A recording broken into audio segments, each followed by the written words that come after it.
Hi, I'm Bodie. This is Module 25. Banking. Banking and money creation. Roll the clip.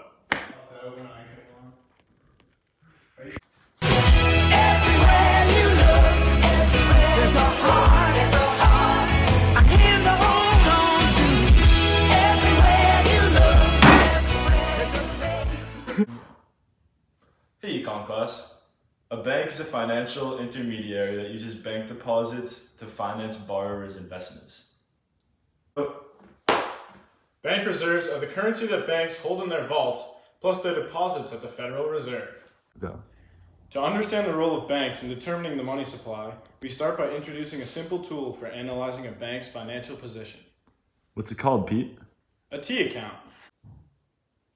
A T account is a tool for analyzing a business's financial position by showing in a single table the business's assets on the left and the liabilities on the right.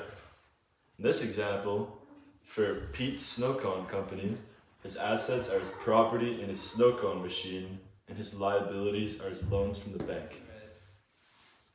Alright, so the reserve ratio is the fraction of bank deposits that a bank holds as reserves, alright? And the required reserve ratio is the smallest fraction of deposits that the Federal Reserve allows banks to hold. It's currently 10%, alright? A bank run is a phenomenon in which many of a bank's depositors try to withdraw their funds due to fears of a bank failure. Not a good thing, not at all. Definitely not a good thing. Prime example of this was the 1929, at the start of the Great Depression, when citizens rushed to banks to withdraw their funds, but there was nothing there for them. There are three main features that are designed to protect the economy against bank runs.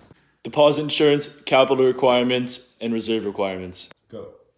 Deposit insurance guarantees that a bank's depositors will be paid, even if the banks can't come up with the funds, up to a maximum amount per account. All banks are backed by the FDIC, which is known as the Federal Deposit Insurance Corporation.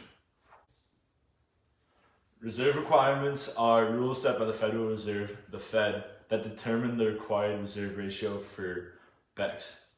The discount window is the channel through which the Federal Reserve lends money to banks. Capital requirements.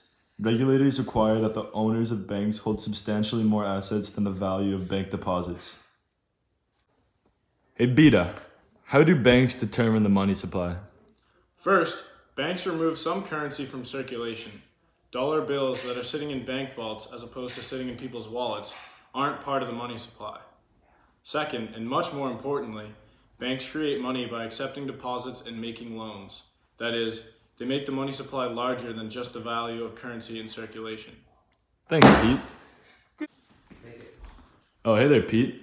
How do banks create money? Well, step 1, Richard Clow keeps cash under his bed. Step 2, Richard deposits cash into First Street Bank, which lends out $900 to Martel, who then pays it to Frank. Step 3, Frank deposits $900 into Second Street Bank, which lends out another $810 to a different borrower. Thanks, Pete. The excess reserves are a bank's reserves over and above its required reserves. Excess reserves are vitally important to the banking system because these reserves are what banks can loan out to borrowers. The money multiplier is the ratio of money supply to the monetary base. It indicates the total number of dollars created in the banking system by each $1 addition to the monetary base.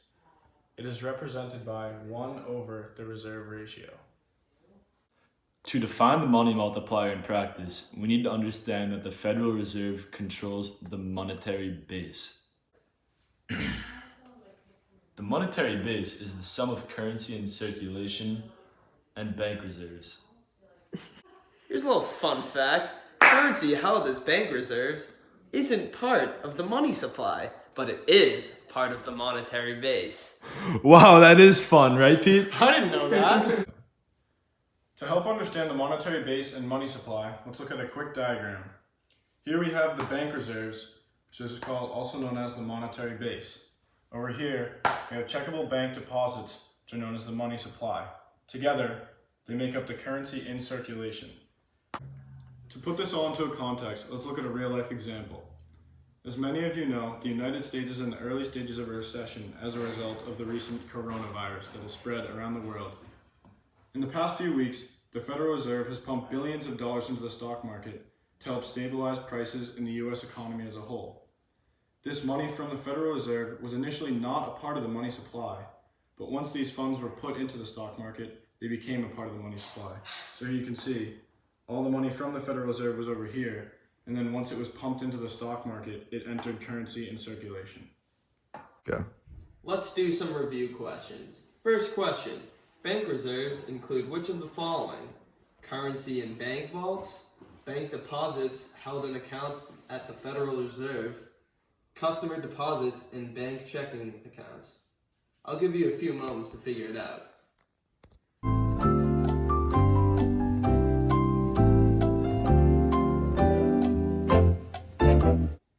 Okay, welcome back. The correct answer is D, 1 and 2 only. Number 2.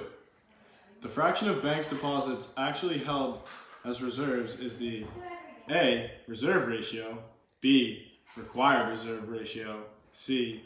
Excess reserve ratio, D. Reserve requirement, or E. Monetary base. I'll give you a few minutes to figure this out.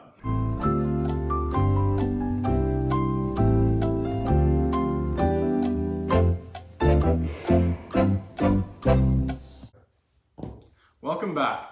The correct answer is A, reserve ratio. Question 3. Bank regulation includes which of the following? 1. Deposit insurance.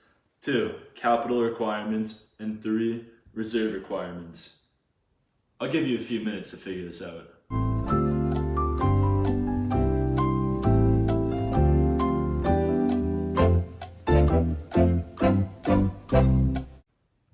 The answer is E. All 3 of them are bank regulations. Good Thanks. job if you got that right. Question 4. Which of the following changes would be the most likely to reduce the size of the money multiplier?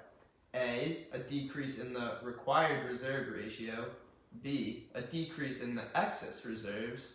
C. An increase in cash holding by consumers. D. A decrease in bank runs. Or E. An increase in deposit insurance. I'll give you a few moments to think about this one. It's a little tricky.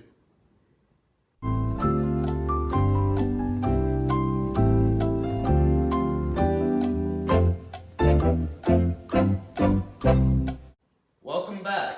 The correct answer is actually E. An increase in deposit insurance. And finally, question 5. The monetary base equals A. Currency in circulation, B. Bank reserves, C. Currency in circulation minus bank reserves, D. Currency in circulation plus bank reserves, or E. Currency in circulation divided by bank reserves. If you paid any attention during today's video, this should be a layup. I'll give you a few minutes to ponder.